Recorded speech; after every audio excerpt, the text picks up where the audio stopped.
Assalamualaikum warahmatullahi wabarakatuh. Waalaikumsalam warahmatullahi wabarakatuh. Tabipun. Ampun. Pemirsa, jumpa lagi bersama saya Faza Bagindo di podcast keren Ngupipai Pikiran Lampung TV. Telah hadir bersama kita di studio Pikiran Lampung TV Bapak Ketua Bawaslu Pringsewu, Bapak Suprondi Eskom. Selamat datang Bapak. Ya, Mbak. Apa kabar? Alhamdulillah sehat. Gimana tadi dari Pringsewu hujan Pak? Ya, alhamdulillah. Alhamdulillah. Sama berarti hujannya merata ya Pak ya. Kebetulan kita di studio kita saat ini sedang hujan ya Pak. Baik. Dan hujan ini membawa keberkahan. Amin. Membawa keberkahan. Amin. Boleh Bapak disapa-sapa dulu pemirsa kita yang ada di rumah. Baik, terima kasih. Assalamualaikum warahmatullahi wabarakatuh. Tabipun. Ya pun. Pemirsa Pikiran Lampung di seluruh provinsi Lampung. Selamat malam. Mari kita Berbincang-bincang. dikit ya kan. Terkait dengan saya diajak ngobrol-ngobrol dikit terkait dengan pelaksanaan pilkada di Kabupaten Pringsewu. Ini sangat luar biasa karena memang ya tiba-tiba saya diundang ya kan. Tiba-tiba diundang ya Pak. Tapi ini karena Pikiran Lampung yang undang, jadi saya nggak bisa, ada yang nggak hadir. Luar biasa. Masya Allah, kita juga dapat kesempatan langka nih Pak, bisa mengundang Bapak hadir di sini di studio kita. Baik pemirsa, kita hari ini akan berbincang-bincang tentang peran PJ Bupati dalam pengawasan dan kesuksesan Pilkada Pringsewu 2024. Jadi kita akan membahas Pilkada yang lalu ya Pak ya, di tahun 2024. Baik Pak, kita masuk ke topik nih Pak. Ya, siap. Menurut Bapak nih Pak, bagaimana pelaksanaan Pilkada Kabupaten Pringsewu yang 2024 lalu dan bagaimana peran PJ Bupati Marindo dalam penyelenggaraannya? Baik, Mbak, terima kasih. Pada prinsipnya Mbak ya, pelaksanaan Pilkada serentak tahun 2024 itu kan dilaksanakan 27 November tahun 2024 kemarin. Secara keseluruhan pelaksanaan Pilkada itu berjalan baik, berjalan sukses seperti apa yang seperti kita harapkan. Nah, misal sampai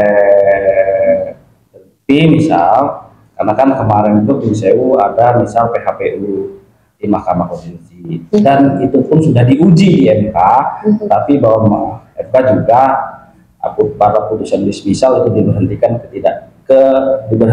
tuh. Jadi tidak dilanjutkan ke tahap pembuktian. Itu kan menandakan bahwa proses pilkada kita, hasil pilkada kita dengan Pringsewu itu sudah diuji oleh hakim Mahkamah Konstitusi dan hasilnya memang sesuai dengan ketentuan peraturan perundang-undangan. Gitu. Baik.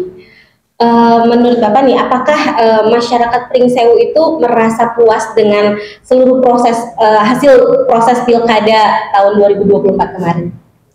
Ini ya Mbak ya, kalau bicara puas ya kan, itu kita berharap begini, karena ada sekitar 72% ya kan partisipasi pemilih di Kabupaten Pringsewu pada pelaksanaan pilkada, itu secara partisipasi pemilih itu cukup tinggi Mbak ya, kan ketimbang misal beberapa daerah di Provinsi Lampung. Tetapi secara keseluruhan di Provinsi Lampung juga itu tingkat partisipasinya juga baik. Nah, kita berharap kalau tingkat partisipasi baik ini, maka terkait dengan legitimasi hasil pilkada di tengah-tengah masyarakat itu puas, sehingga masyarakat itu dapat menerima dan sepenuhnya terkait dengan hasil pilkada ke depan.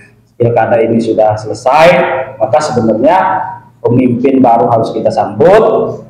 Tentu kita harus bersama-sama untuk terus membangun Kabupaten Pringsewu yang sama-sama kita cintai.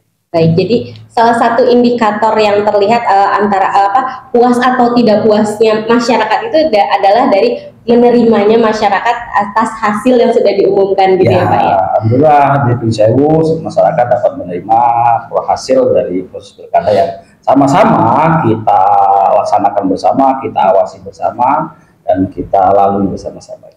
Baik, adakah temuan terkait pelanggaran ini Pak? Temuan mungkin tadi ada ya Pak ya, tadi Bapak sudah jelaskan ada terkait pelanggaran yang dilakukan oleh paslon ataupun tim suksesnya. Terus itu gimana tindak lanjutnya, terus apakah penyidikan, terus seperti apa, ada koordinasi dengan PJ Bupati Pringsewu seperti apa gitu, dengan temuan-temuannya. Iya, iya Pak, ya, siap-siap. Yang sebenarnya kan dalam pelaksanaan pilkada tentu sudah sudah barang tentu pasti ada pelanggaran.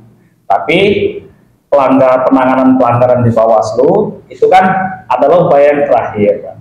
Nah, upaya-upaya di luar penanganan itu harus kita utamakan. Nah, dengan misal yang paling menonjol di dalam pilkada itu adalah terkait dengan netralitas ASN. Nah, ini menjadi penting Mbak, bahwa netralitas ASN itu gimana caranya mampu kita cegah sedini mungkin, mampu kita tekan dugaan pelanggaran seminimal mungkin. Karena memang salah satu faktor yang menjadi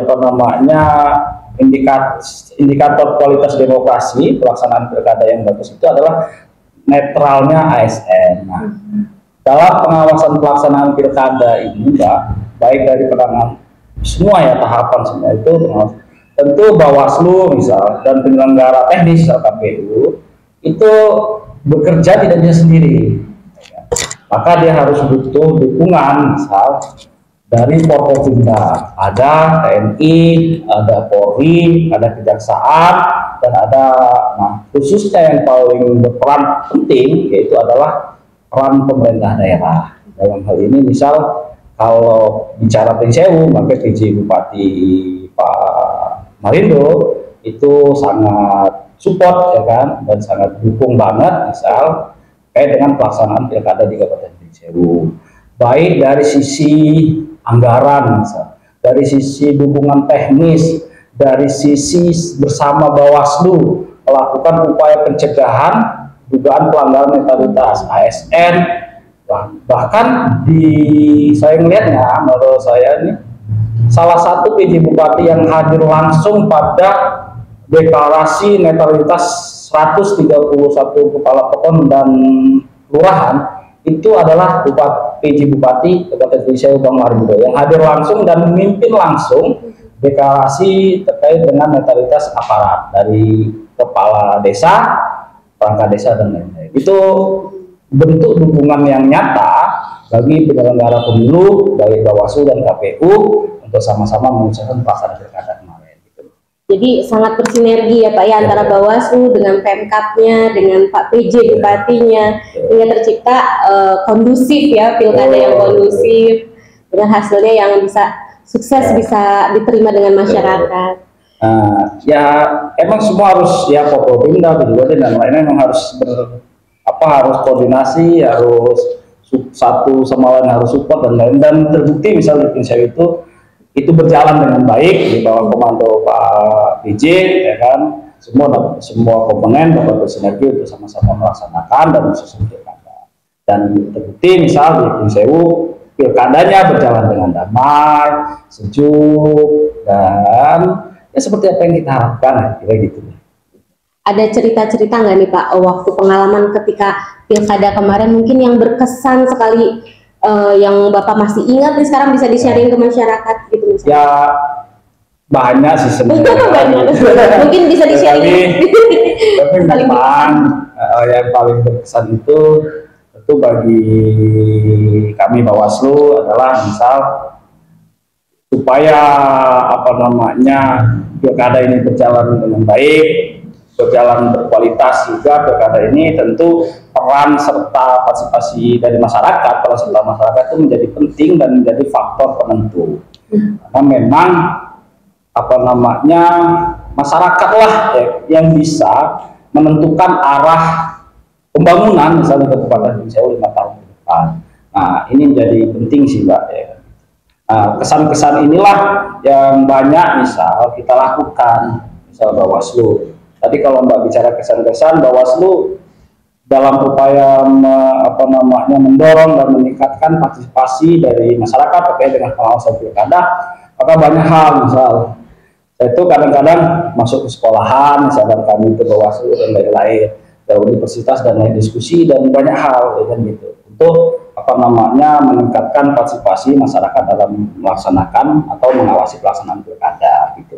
Itu faktor terkesan juga sih kita bisa berdiskusi dengan Gen Z ya, yang memang masa depan dan arah demokrasi kita. Baik, karena kan mereka yang akan melanjutkan pembangunan pemerintahan selanjutnya ya Pak ya, generasi baru. Baik, selanjutnya nih, bagaimana Bapak melihat perkembangan Pringsewu 1 tahun terakhir saat kepemimpinannya Pak PJ Bupati Marindo Kurniawan, gimana menurut Bapak nih?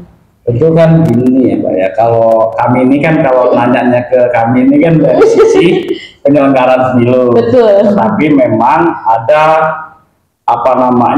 pencapaian-pencapaian yang sudah disampaikan oleh di luar kami. Memang ya banyak juga misal penyampaian atau pengakuan bahwa ada banyak hal yang sudah dilakukan oleh Pak Marindo.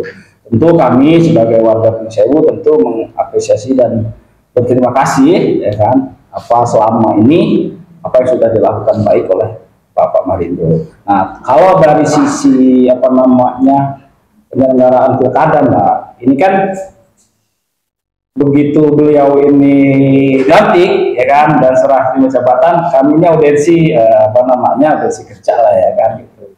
Dengan beliau berpesan bahwa salah satu tugas beliau waktu itu menjabat di PJ adalah mensukseskan pilkada, dan beliau buktikan dengan sinergi yang baik antara pemerintah daerah dengan Bawaslu, KPU, dan Forkopimda yang lain. Baik, ada cerita unik nggak nih Pak yang pernah terjadi misalnya saat pilkada kemarin, terus dalam sinergi dengan Pemkab itu, misalnya ada hal peristiwa apa gitu yang pernah terjadi? Oh ya, terkait dengan peristiwa itu kan kadang-kadang penyelenggara pemilu ini Mbak ya, jadi nggak bisa dia berdiri sendiri, baik Bawaslu ataupun KPU, dia nggak bisa. Bukan berarti tidak prinsip independensinya nggak ada, tapi memang harus banyak melibatkan dan harus mendapat dukungan yang maksimal dari pemerintah daerah gitu. Nah, terkait kesannya, salah satunya misal kan gini Mbak, contohnya netralitas ASN tuh ya. Nah, kami kan ikrar kan yang punya pasukan itu kan ASN misalnya Indonesia itu kan Pak PJ itu, gimana kita koordinasi dengan baik dan beliau menyambut dengan baik supaya beliau mengadain acara dan semua ASN itu hadir. Terus terkait dengan netralitas kepala desa misalnya di Indonesia itu juga beliau intent banget ya kan untuk membantu kami untuk mensukseskan pelaksanaan dari ikrar itu. Ya yang begitu-begitu itu Mbak, ya secara gambaran besarnya aja ya Mbak ya, tetapi ada hal-hal teknis yang sama-sama harus kadang-kadang ya juga harus sambil bercanda dan unik-unik supaya pelaksanaannya itu berjalan dengan ya nggak boring lah ya gitu, dengan gembira gitu. Baik, jadi kayaknya tertarik banget ya, menarik banget ya kita waktu ceritain tentang pilkada kemarin, kayaknya banyak humoris juga sepertinya dari segi Pak Marindonya dengan ya, Bapak, dari sinerginya banyak kesan yang tak terlupakan. Bisa konsen terhadap teman-teman, perhatian masih saya kira dari teman-teman KPU, Bawaslu, ya penyelenggara lah ya kan. Karena buktinya misal beliau langsung berkunjung ke kantor-kantor dan lain-lain dan memastikan bahwa dukungan yang maksimal dari pemerintah daerah itu dapat diberikan dengan baik. Baik. Ini untuk yang udah sampai ke terakhir lagi nih Pak. Kerasa ini kita. Jadi untuk harapannya nih untuk Bupati dan Wakil Bupati yang terpilih untuk masyarakat Pringsewu, harapannya seperti apa nih dari Bapak?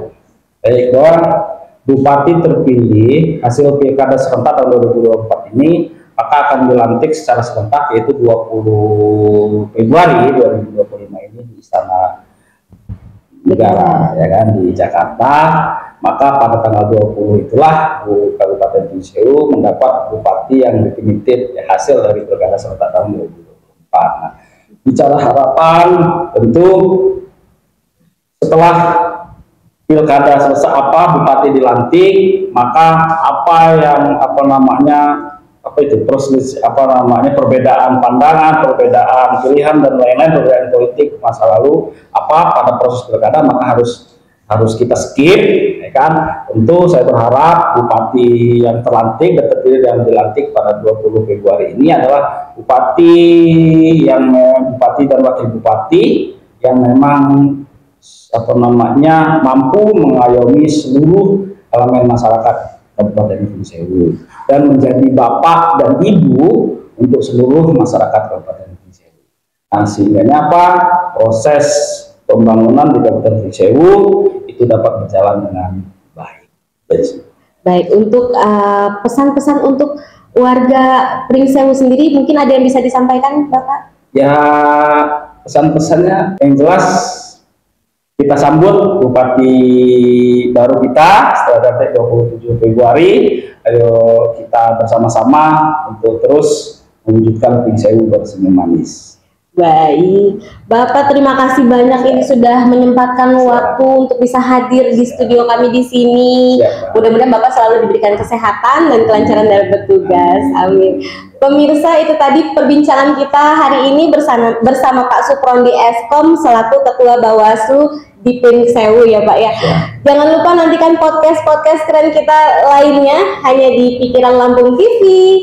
Tetap semangat, jaga kesehatan, dan sampai jumpa. Assalamualaikum warahmatullahi wabarakatuh. Itu aja Pak ya.